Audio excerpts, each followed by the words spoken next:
আজ আপনাদের দেখাবো চাঁদপুরের সবচেয়ে প্রাচীন ধর্মীয় স্থাপনা আলমগীর মসজিদ। এটির অবস্থান জেলার হাজীগঞ্জ উপজেলার অলিপুর গ্রামে। আছে বেশ কয়েকটি দৃষ্টিনন্দন ফিলার, কারুকাজ দেখার মতো, বেশ নান্দনিক। এটি স্থাপিত হয়েছে সম্রাট আওরঙ্গজেবের শাসনামলে ১৬৯২ খ্রিস্টাব্দে। আবদুল্লাহ শামে নামে একজন কামেল ব্যক্তি এই মসজিদটি প্রতিষ্ঠা করেন। তারপর থেকে এখনো টিকে আছে কালের সাক্ষী হয়ে। বেশ নান্দনিক এবং দেখার মতো একটি প্রাচীন স্থাপনা।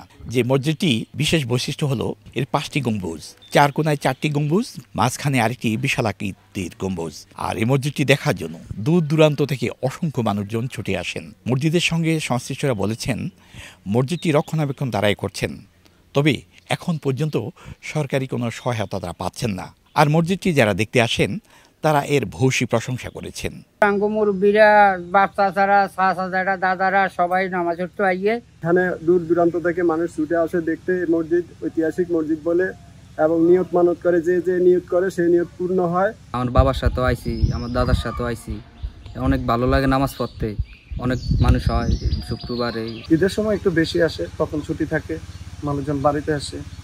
মোটামুটি এই আশেপাশে যত চাঁদপুর জেলায় এটা কিন্তু অনেক একটা নাম করা। আমরা মাসির ভিক্ষা তুলে নিজেরা পাড়ে পয়সা দিই, লক্ষ লক্ষ টাকা খরচ করে ৩ বছর ২ লক্ষ ২.৫ লক্ষ টাকা লাগে।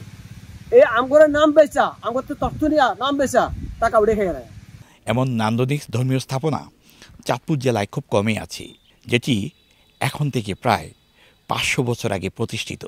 চাঁদপুরের হাজীগঞ্জ অলিপুর থেকে ফারুক আহমদ, সময় সংবাদ।